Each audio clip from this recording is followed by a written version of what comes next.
Good morning, motor cars. The day is October 31st, Halloween.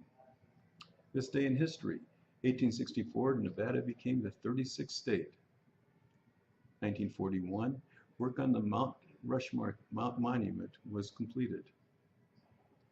2016, the Cleveland Indians are one day away from winning the 2016 World Series, our first World Series in 68 years.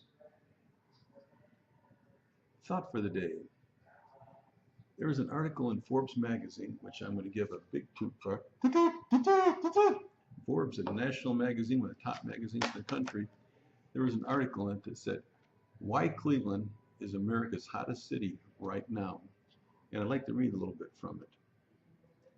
This gritty underdog city is now home to 6 James Beard award-winning chefs-inspired restaurants, a thriving bar, arts, and music scene, and biomedical and smart manufacturing startups that are quickly luring America's youngest and brightest away from cities like Boston, Austin, and Silicon Valley.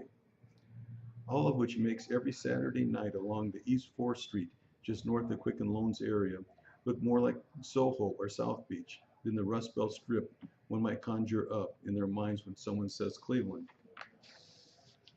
Notwithstanding the possibility of the second largest city in Ohio winning 2 of America's 4 major professional sports titles in less than 5 months, Cleveland's recent rebirth is far less linear and simplistic than the sports-only logic would suggest.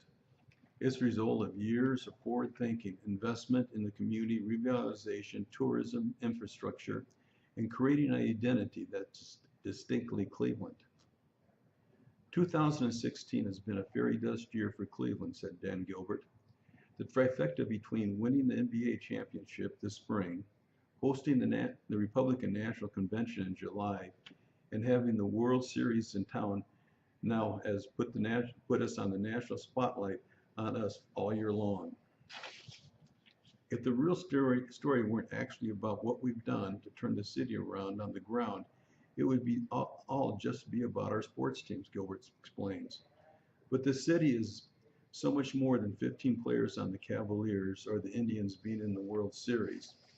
Cleveland has lived a strong headwind for decades, but this is our time, and we have a tailwind to take advantage of us right now, and that's exactly what we're doing. Gilbert is quickly to spread the credit for Cleveland's recent economic revival around the Cleveland Clinic. It's ranked the second best hospital in the country. He pointed out that the Cleveland Museum of Art and the Cleveland Orchestra are 2 of the finest in America. Playhouse Square on the city's east side is the largest theater district in the United States outside of New York's Lincoln Center.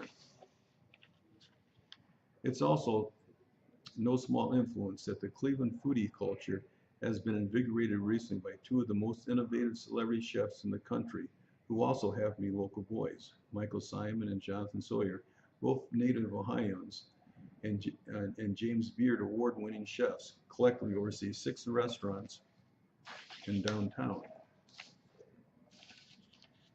If Cleveland keeps it up, they might just be hosting the 2028 Summer Olympics. Wouldn't you think, who would ever thought we'd have an article like that about Cleveland at Forbes? But hey, good job, Cleveland. Anyway, upcoming, we have no birthdays or anniversaries today. Upcoming events. Today we're having our costume party in Clambake, and I've said in the past it's going to be under the solar panels, but I was wrong. I didn't realize it's going to be a little cool today. So we're having it over at the Toyota store, and they're right up here, the same place we've had it the last couple of years. So everybody, please put your costumes on over and come on over and have a great time. November 18th, Toyota employees and 1 guest will be celebrating their winning the best dealership to work for. Great job, guys. Another toot. And our hero for the day is Andrew and his helpers for doing a great job with the Clambake. Guys and girls, thank you very much. As always, you do a super job.